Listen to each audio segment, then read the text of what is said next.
Prime minister साहब, opposition जमातों का मैसेंजर कौन था जो ये मैसेज लेके आया कि वज़ीर आज़म साहब आप इस्तीफ़ा दे दें?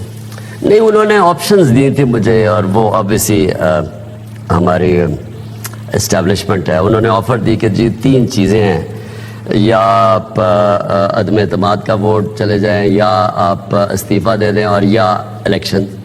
सुनो, इमरान खान का कहता है कि मैंने एस्टैब्लिशमेंट के नंबर ब्लॉक कर दिए हैं।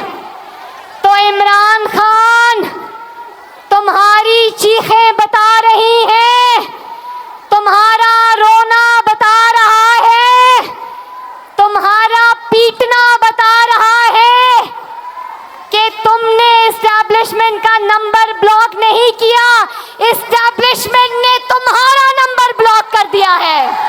इस हाउस को डिवाइड किया है, हमारा अदलिया को डिवाइड किया है, हमारा एस्टैब्लिशमेंट को डिवाइड किया है पूरा। अगर आप नोटिस करें तो इन सब पॉलिटिशियंस की बातों में एक लफ्ज कॉमन है, एस्टैब्लिशमेंट। क्या मतलब है इस लफ्ज का? कौन होती है एस्टैब्लिशमेंट? एस्टैब्लिशमेंट की क्या पावर्स होती हैं? कौन कौन एस्टैब्लिशमेंट में शामिल होता है? क्या इंटेलिजेंस एजेंसीज और उनकी ब्लैक टिंटेड वीगोस का नाम एस्टैब्लिशमेंट है? एस्टैब्लिशमेंट और पॉलिटिशियंस का क्या ताल्लुक है? डीप स्टेट क्या है? और क्या वाकई पाकिस्तान के लोगों की किस्मत का फैसला एस्टैब्लिशमेंट करती है? आज की वीडियो में आपको इन सब सवालों का जवाब मिलेगा। लेकिन दोस्तों, आगे बढ़ने से पहले एक बात आप नोट कर लें कि आप सब मुझे पिछले 2-3 सालों से जानते हैं। मैंने हमेशा आप लोगों के सामने क्लियर, रैशनल और ऑब्जेक्टिव बात की है। कभी भी बयानबाजी, रेटरिक, प्रोपेगेंडा और नॉनसेंस बात नहीं की। मैं किसी सियासी पार्टी का हिस्सा नहीं हूं और ना ही पॉलिटिकली मोटिवेटेड हूं। मेरी वीडियोस का सिर्फ एक मकसद होता है, and that is to educate people, and that is what I will do today. So दोस्तों, इस बहुत ही इंपॉर्टेंट टर्म के बारे में जानने के लिए मेरे साथ बने रहिए और चैनल को सब्सक्राइब करना और बेल आइकन दबाना मत भूलिए। Let's be back.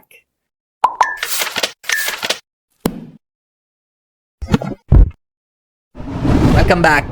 दोस्तों, हमेशा याद रखें कि किसी भी इशू के गिर्द गिरें खोलने के लिए हमेशा उसके बेसिक्स यानी बुनियादी चीजों को समझें, इन डेप्थ अंडरस्टैंडिंग ले, उसके बाद डोर खुद ब खुद खुलती चली जाएगी। सो अपनी गुफ्तगू का आगाज करते हैं और समझते हैं कि इन जनरल एस्टेब्लिशमेंट है क्या। बेसिकली ये लफ्ज इस्तेमाल होता है किसी भी मुल्क में एक ऐसे डोमिनेंट और एलीट ग्रुप को डिस्क्राइब करने के लिए जो काफी मजबूत और पावरफुल होता है। इसमें उस मुल्क की इंटेलेक्चुअल और पॉलिटिकल एलीट शामिल होती है, एरिस्टोक्रेसी होती है, बड़े बड़े लैंड ओनर्स होते हैं, सिविल सर्वेंट्स होते हैं, लॉयर्स होते हैं, इंडस्ट्रियलिस्ट होते हैं और मिलिट्री के लोग होते हैं। यूजुअली अगर आप ऑब्जर्व करें तो ये लोग स्टेटस को का पार्ट हैं, जो उस निजाम के सबसे बड़े बेनिफिशियरीज होते हैं। इसका मतलब यह है कि निजाम लाने वाले भी वही और उससे सबसे ज्यादा फायदा उठाने वाले भी वही। अब इस पॉइंट को आप लोगों ने नोट कर लेना है, क्योंकि ये एस्टैब्लिशमेंट का सबसे पहला फीचर है। निजाम के सबसे बड़े बेनिफिशियरीज, चाहे निजाम कोई भी हो, सबसे ज्यादा फायदा इन्हीं लोगों को होता है। दूसरा फीचर एस्टैब्लिशमेंट का है पावर। एस्टैब्लिशमेंट के लोग बहुत पावरफुल होते हैं। अब सवाल यह आता है कि इस पावर की सोर्स क्या है? तो पहली सोर्स है पैसा, दूसरी सोर्स है इन्फ्लुएंस, तीसरी सोर्स है इंटेलिजेंस और चौथी और सबसे इंपॉर्टेंट सोर्स है बंदूक। इन 4 ताकतों की लीथल कॉम्बिनेशन होती है एस्टैब्लिशमेंट। यही वजह है कि किसी भी मुल्क में एस्टैब्लिशमेंट से पंगा लेना इज नेक्स्ट टू इम्पॉसिबल, क्योंकि रियासत के बड़े बड़े इदारे इन लोगों के कंट्रोल में होते हैं। अब बात करते हैं दोस्तों कि इस लफ्ज का पाकिस्तान के कॉन्टेक्स्ट में क्या मीनिंग है। तो दोस्तों, ये थोड़ा सा पेचीदा है और उतना ही सिंपल भी है। पेचीदा इसलिए कि आप किसी भी शख्स को या किसी भी ग्रुप को पिन पॉइंट करके एग्जैक्टली ये नहीं कह सकते कि ये एस्टैब्लिशमेंट है या ये एस्टैब्लिशमेंट का हिस्सा है। ये लोग अपने घर या ऑफिस के बाहर तख्ती नहीं लगाते कि ये एस्टैब्लिशमेंट का ऑफिस है। ये इस तरह नहीं है कि मेरा नाम अगर शाहरुख है तो पूरी दुनिया को पता है कि मेरा नाम शाहरुख है। ये लफ्ज एस्टैब्लिशमेंट एक सिंबल है, एक बयानिया है, एक नाम है उन लोगों को एड्रेस करने का जो इसमें शामिल हैं। अब $1 मिलियन क्वेश्चन ये है कि इस ग्रुप, इस क्लीक का कौन कौन हिस्सा है। पाकिस्तान में मीडिया के लोग और पॉलिटिशियंस जब एस्टैब्लिशमेंट को एड्रेस कर रहे होते हैं तो वो कुछ स्पेसिफिक लोगों से बात कर रहे होते हैं। इन लोगों में से 2 पोजीशन सबसे ज्यादा इंपॉर्टेंट हैं। एक है चीफ ऑफ आर्मी स्टाफ और दूसरे हैं पाकिस्तान के टॉप इंटेलिजेंस एजेंसी ISI के चीफ। अब सवाल ये बनता है दोस्तों कि पाकिस्तान में ये 2 पोजीशंस इतनी पावरफुल कैसे हैं? क्योंकि इंडिया, USA, चाइना या यूरोप के किसी मुल्क में आपने कभी भी आर्मी चीफ या इंटेलिजेंस के हेड का नाम भी नहीं सुना होगा। So why these 2 positions are so powerful in Pakistan? अब इस बात को दोस्तों आप लोगों ने बहुत ध्यान से समझना है। पाकिस्तान का अगर आप नक्शा देखें तो हमारा प्यारा मुल्क बहुत ही कमाल लोकेशन पर है। ये एक ऐसा चौराहा है जहां एक रास्ता ईस्ट एशिया की तरफ जाता है, एक रास्ता सेंट्रल एशिया से होते हुए यूरोप को कनेक्ट करता है, एक अरेबियन सी के थ्रू हमें समंदर से जोड़ता है और एक रास्ता साउथ ईस्ट एशिया की तरफ जाता है। हमारे हमसायों की बात करें तो एक तरफ इंडिया है, दूसरी तरफ ईरान और अफगानिस्तान है और एक तरफ चाइना है। इन हमसायों में से दो मुल्क बहुत क्रिटिकल हैं, एक इंडिया और दूसरा अफगानिस्तान। अम्यूजिंग बात यह है कि पाकिस्तान अपना सबसे लंबा बॉर्डर इन्हीं दो मुल्कों के साथ शेयर करता है। आजादी के फौरन बाद ही इंडिया से हमारे कॉन्फ्लिक्ट शुरू हो गए कश्मीर को लेके।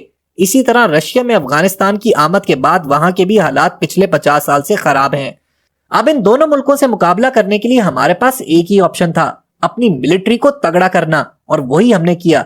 लेकिन इस चक्कर में हम लोगों से एक बहुत बड़ी गलती हो गई। इंडिया और अफगानिस्तान को डिफेंड करने के लिए हमने फौज को तो तगड़ा कर दिया, लेकिन अपने सिविलियन इदारों को वीक कर दिया। हमारे मुल्क में डेमोक्रेसी ग्रो ही नहीं कर पाई कंपेयर टू इंडिया, जिसकी वजह से army had to take charge several times. अब इस बात को लेके हमारे मुल्क में दो स्कूल्स ऑफ थॉट हैं। एक साइड ये कहती है कि फौज ने जानबूझ के सिविलियन इदारों को ग्रो ही नहीं करने दिया, उन्हें स्टंट कर दिया। दूसरी साइड ये कहती है कि हमारे जो सिविलियन इदारे हैं, जो पॉलिटिशियंस हैं, वो हैं ही इतने नाअहल, वो इतने रोग और करप्ट हैं कि फौज को इनिशिएटिव लेना ही पड़ता है। हमने दोस्तों इस बहस में नहीं पड़ना, so let's continue our journey. अब जब मिलिट्री इतनी ओमनीपोटेंट हो गई, इतनी पावरफुल हो गई, तो वहां भी तो इंसान बैठे हुए हैं, they can take right and wrong decisions. हुआ ये कि कुछ मिलिट्री जनरल्स ने अपनी पावर को एक्सप्लॉइट करना शुरू कर दिया, जिसकी वजह से पाकिस्तान की तारीख में बहुत से मिलिट्री कू हुए, starting with Ayub Khan, followed by Yahya Khan, then Zia-ul Haq and finally general Pervez Musharraf. अब अगर आप नोटिस करें तो ये सारे कू आर्मी चीफ ने किए and he eventually came into power. कभी भी आईएसआई चीफ ने डायरेक्टली कू में शामिल होकर पावर नहीं ली। ये दोस्तों एक बहुत बड़ी वजह है एस्टेब्लिशमेंट की कामयाबी की। They are very disciplined, chain of command बहुत स्ट्रॉन्ग है, no one can bypass the chief, the boss. याद रखें, जो इदारा जितना मुनज्जम होगा, जितना डिसिप्लिन्ड होगा, वो उतना ही पावरफुल और इन्फ्लुएंशियल होगा। एस्टेब्लिशमेंट की जो दूसरी पावर पोजीशन है वो है आईएसआई चीफ। इस पावर की सोर्स बहुत इंटरेस्टिंग है, इसको आप इस मिसाल से समझें। फॉर इंस्टेंस, आपको किसी के बारे में कोई बहुत गहरा राज पता है, कोई सीक्रेट पता है, एक ऐसा सीक्रेट जो उसकी जिंदगी बर्बाद कर सकता है। जब आप एक ऐसी पोजीशन में होंगे तो you will always be in a position of power. ISI chief के पास भी कुछ ऐसी ही पावर है। उसको मुल्क के हर पॉलिटिशियन का इनसाइड आउट पता है, पॉलिटिकल पार्टीज के बारे में इंफॉर्मेशन है, मुल्क को जो इंटरनल और एक्सटर्नल थ्रेट्स हैं उनका भी इल्म है, and he has blanket approval to do whatever he wants. This is a position of extreme strength. So दोस्तों, ये दो जो positions हैं, ये foundations हैं establishment की। अब आगे बढ़ते हैं। एक बात दोस्तों याद रखें कि establishment rarely खुद act करती है। They always need a political and societal cover to operate. ये cover उनको provide करती हैं कुछ specific political parties, कुछ politicians, कुछ खास bureaucrats, कुछ media personalities, कुछ lawyers, कुछ judges, कुछ इंडस्ट्रियलिस्ट और कुछ लैंड ओनर्स। ये ठीक एक चेस के गेम की तरह है, जिसमें प्यादे का काम है बादशाह के इशारों पर नाचना और उसे प्रोटेक्ट करना। यही बात स्टीफन कोहेन ने अपनी किताब द आइडिया ऑफ पाकिस्तान में कही थी। उसने लिखा था कि अयूब खान की एक बहुत बड़ी अचीवमेंट ये थी कि उसने एक इनफॉर्मल पॉलिटिकल सिस्टम अपने साथ रखा हुआ था। ये वो लोग थे जो मुल्क के कर्ता धर्ता थे, द मूवर्स एंड शेकर्स। इसमें मीडिया के लोग शामिल थे, जजेस थे, कुछ पॉलिटिशियंस थे, कुछ सिविल ब्यूरोक्रेट्स थे। इन लोगों ने अयूब खान की पावर को मजीद इम्पेटस प्रोवाइड किया and he kept on ruling for so many years. इन सब एलिमेंट्स को कंसोलिडेट करके जमा करके डीप स्टेट का नाम भी दिया जाता है। डीप स्टेट क्या है? It's a state with in a state, रियासत के अंदर एक और रियासत, और ये वो रियासत है जिसके पास ट्रू पावर मौजूद है। एक इंपॉर्टेंट बात यह है कि ये गेम कुछ ही इंडिविजुअल्स का है, लेकिन उनके पीछे इदारे इतने मजबूत हैं कि they become supreme and sovereign. Power का बैलेंस इतना टिल्टेड है कि no one can do anything. यही वजह है कि जो भी प्राइम मिनिस्टर या जो भी पॉलिटिकल पार्टीज पावर में आती हैं, उन्हें हर वक्त एस्टेब्लिशमेंट का डर ही लगा रहता है। अब इसमें दोस्तों एक और एंगल भी है जिसको मिल बिज या मिल बस कहते हैं। इसमें मिलिट्री के इदारे कॉर्पोरेट्स की तरह बिजनेस चलाते हैं। ये कॉन्सेप्ट पॉपुलराइज किया था आयशा सिद्दीका ने अपनी किताब मिलिट्री इंक में। इसके ऊपर मैं डिटेल में एक और वीडियो बनाऊंगा। मिलबिज एस्टेब्लिशमेंट को मजीद पावरफुल करता है in terms of their influence and financial strength. अब यहां पर एस्टेब्लिशमेंट को लेकर नैरेटिव और काउंटर नैरेटिव पर भी नजर डाल लेते हैं। पॉपुलर नैरेटिव यह है कि एस्टेब्लिशमेंट की वजह से ही हमारा मुल्क आज इंटैक्ट है, उन्होंने ही हमें एटॉमिक पावर बनाया है, हमारी सरहदों की हिफाजत की है और हर मुश्किल में पाकिस्तान का साथ दिया है। काउंटर नैरेटिव को सपोर्ट करने वाले कहते हैं कि पाकिस्तान में एस्टैब्लिशमेंट कुछ कोर प्रिंसिपल्स पर चलती है, जिसमें सबसे पहला पॉइंट यह है कि इंडिया को अपना सबसे बड़ा दुश्मन तस्लीम करना और हर वक्त एक सिक्योरिटी सिचुएशन क्रिएट करना। दूसरा है पंजाब को पाकिस्तान का गढ़ तस्वुर करना।